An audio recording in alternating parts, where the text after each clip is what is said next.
Hello everyone. Only two examples are remaining here for 12th and 13th on page number 29. Now in 13th example, xy parallel to AC. This xy in this triangle ABC, xy parallel to AC.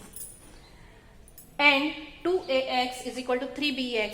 This equation is given and xy is equal to 9. This length of this xy is 9. Complete the activity to find the value of BC.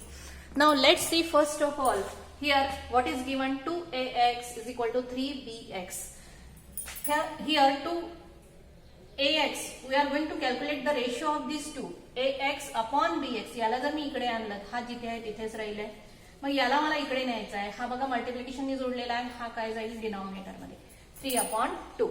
Now ax plus bx upon bx, that means this one is the component of property. What do you mean by component of? X upon y is equal to 3/5. Such a ratio is given. When you apply component of property there, x plus y upon y is equal to, म्हणजे या दोघांचं addition वर लिहायचं, खालचा denominator मध्ये जसा आहे तसा.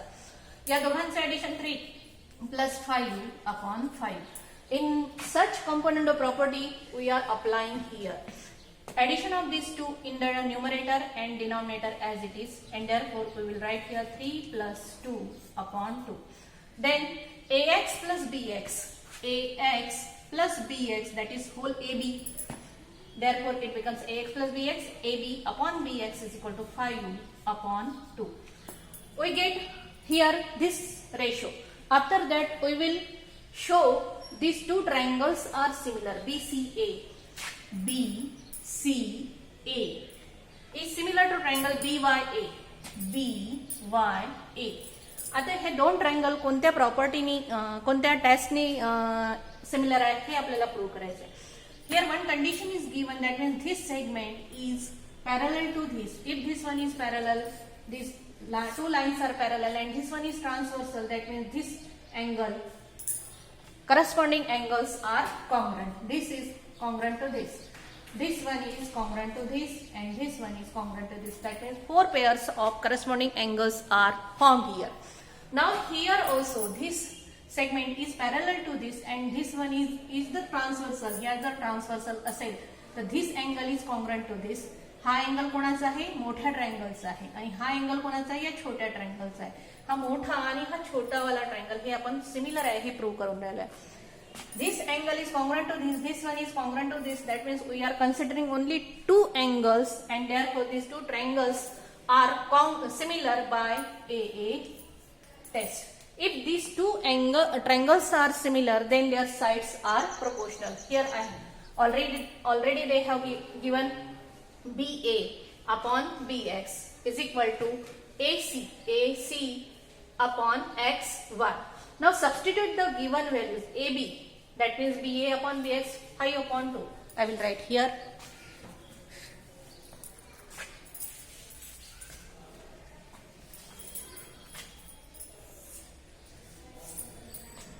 This BA upon BX, that means 5/2 is equal to AC we are going to calculate, and XY is 9. It is already given. Cross multiplication याने याला मल्टिप्लाय करा.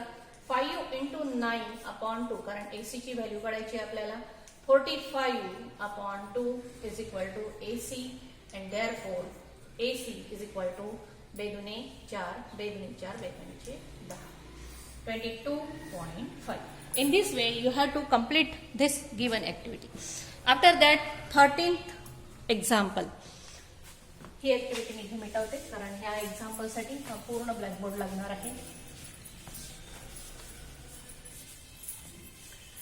In 13th example, what is given? Vertices of square DEFG.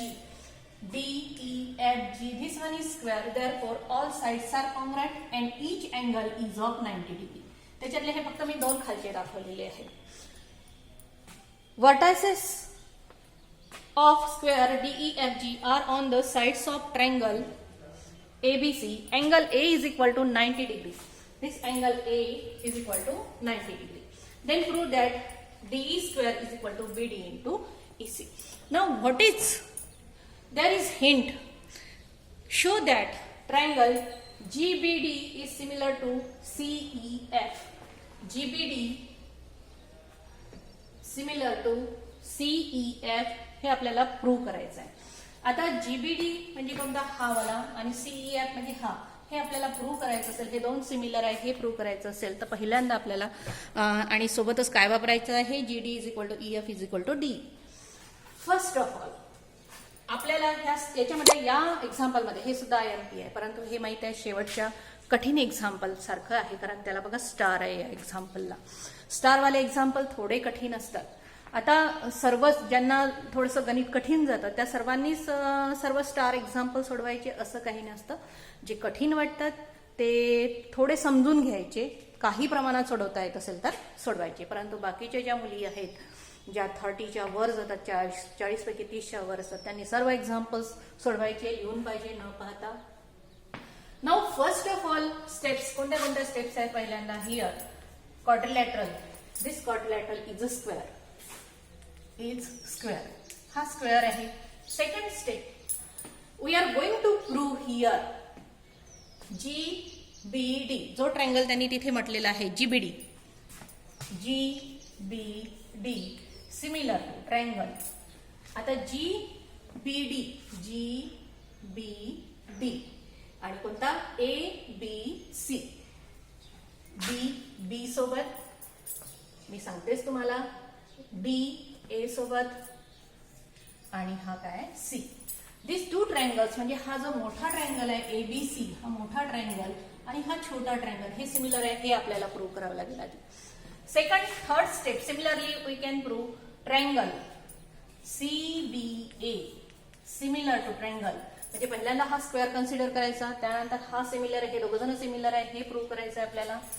आणि त्यानंतर अजून एक, हा मोठा triangle आणि हा छोटा ट्रायंगल. आता हा C आहे, C सोबत इथे कॉन्ग्रंट कोण आहे, Cच. इथे कोण आहे, B सोबत कॉन्ग्रंट Bच. इथे बघा E90 आहे, तिथे A90 आहे. A90 म्हणजे इथे E आणि मध्ये कोण राहिला, F.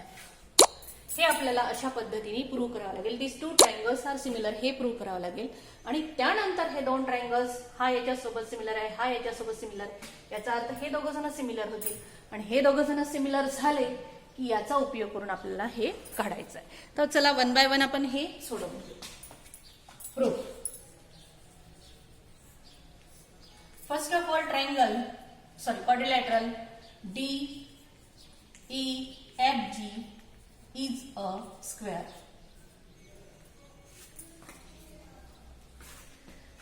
Is a square. This is given.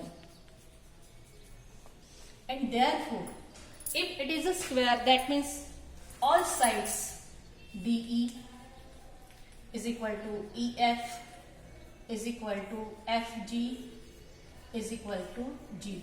This is number 1.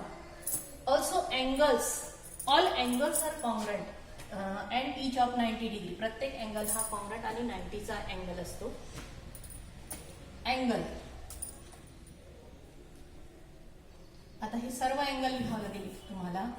आपण याच्यातले दोन लिहून टाकू. अँगल GDE किंवा मग direct each angle is of 90 degree and here this is number 1. After that let's prove in triangle. कोणता ट्रायंगल घेतला, पहिल्यांदा GBD and ट्रायंगल CBA. आता जर इथे तुम्हाला कठीण जात असेल तर याला सेपरेट करा. सेपरेट करताना हा मोठा आहे, दोन पेअर आहेत इथे, हा 90चा A, B आणि C आणि हा छोटा वाला, हा छोटा इथे दाखवते मी, हा 90चा इथे, हा G आहे आणि हा B आहे. आता बघा B आणि B कॉमन आहेत दोघ जण. हा 90चा आहे, इथे हा 90चा आहे, हा आणि हा कॉन्ग्रंट आहे. मी इथे डॉटनी दाखवते कारण ते कॉमन आहे. मग आता लिहिल्या 2 ट्रायंगल घेतल्यानंतर ते बरोबर त्यांच्यामध्ये 1-1 करस्पॉन्डन्स आहे की नाही हे बघून घ्यायचं आधी. चेक करून घ्या. GBD, जी सोबत इथे कुठे आहे GBD, हा जी सोबत कोण कॉन्ग्रंट येईल आता C, आला C. बी सोबत कॉन्ग्रंट कोण आहे, बी सोबत कॉन्ग्रंट बी आहे, आला बी. आणि डी सोबत कोण आहे ए, डी सोबत ए. म्हणजे यांच्यामध्ये 1-1 करस्पॉन्डन्स आपण घेतलेला आहे. परंतु म्हणजे घेतानाच तुम्हाला एकदा तुम्ही जर प्रॅक्टिस केलेली असेल त्या एक्झाम्पलची तर तुम्हाला ते एक्झाम्पल कसं जाईल, कोणत्या पद्धतीने 1-1 करस्पॉन्डन्स घ्यायचा आहे हे लक्षात येईल. इन दिस ट्रायंगल लिहून टाकू. अँगल कोणता अँगल, BAC, बी हा GDB, angle GDB is equal to angle GDB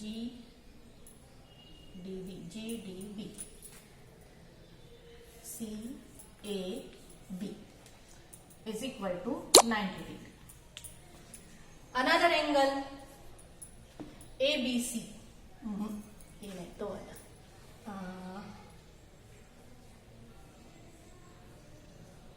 90चा घेतला हा. GBD angle is congruent to angle GBD congruent to angle CBA. This is common angle. Reason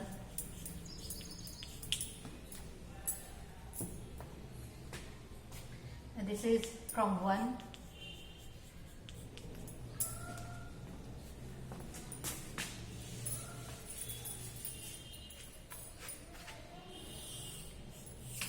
and therefore triangle GBD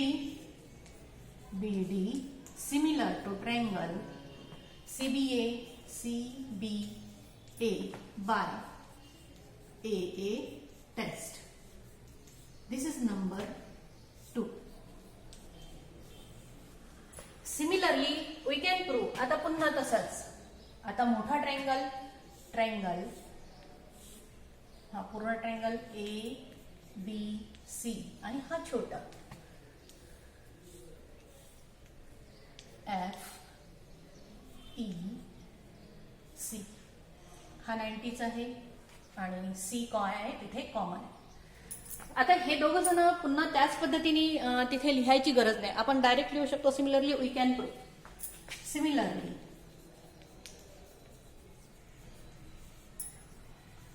we can prove triangle CBA similar to triangle CBA. सुरुवात करू बरोबर. C सोबत कोण congruent आहे C, B सोबत कोण congruent आहे B या अँगल सोबत कोण राहिला मग आता F, आणि A सोबत कोण कॉन्ग्रंट आहे A सोबत E,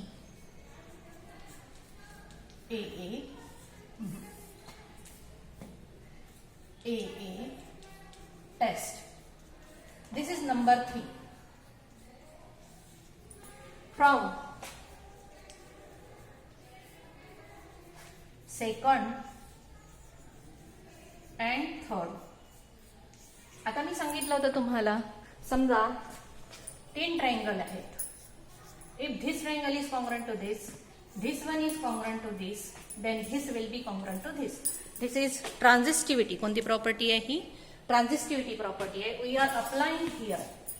this triangle is similar to this and this triangle म्हणजे हाच याच्यासोबत सिमिलर आहे. That means this 2 triangles are similar. Therefore triangle GBD similar to triangle CFE by transitivity. If these 2 triangles are similar, then their sides are proportional.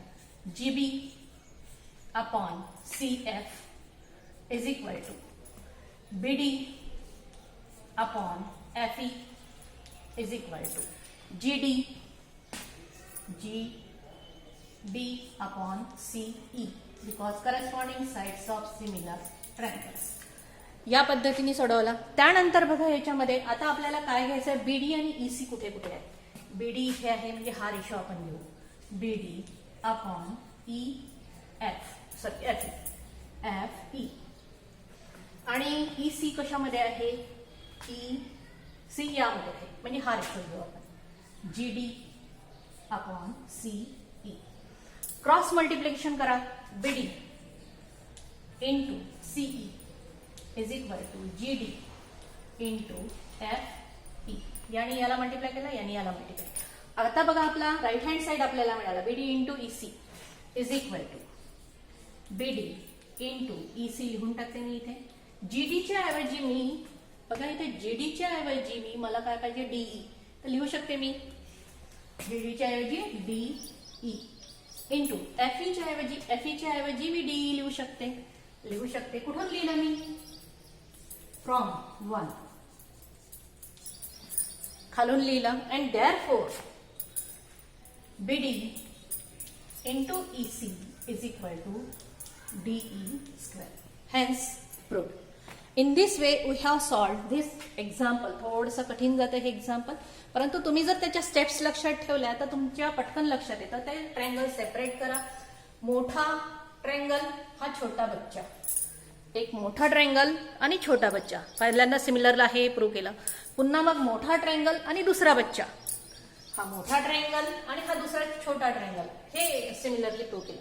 ट्रान्झिस्टिव्हिटीवरून ते दोघेही जण हे similar आहे हे प्रूव्ह केलं. मग त्यांच्यामध्ये काय केलं, आता त्यांच्यामध्ये corresponding sides of similar triangle हे कन्सिडर केलं. समजा हे तुम्हाला लक्षात ठेवायला कठीण जात असेल तर काय करायचं, मार्जिनमध्ये कोणता पोर्शन आधी घेतला, स्क्वेअर. म्हणून इथे पेन्सिलने मार्जिनमध्ये असं करायचं आणि स्क्वेअर लिहून ठेवून द्यायचं. त्याच्यानंतर 2 ट्रायंगल सिमिलर दाखवले, 2 triangles similar. Second step 2 triangles similar. त्यानंतरची स्टेप काय, ट्रान्झिस्टिव्हिटी. त्यानंतरची स्टेप काय, corresponding sides of similar triangles. बस या पद्धतीने जर तुम्ही सोडवलं, लक्षात ठेवलं तर तुम्हाला ते लक्षात ठेवायला सोपं जातं आणि समजायलाही सोपं जातं. तर अशा पद्धतीने आपण इथे हे चॅप्टर संपवलेलं आहे.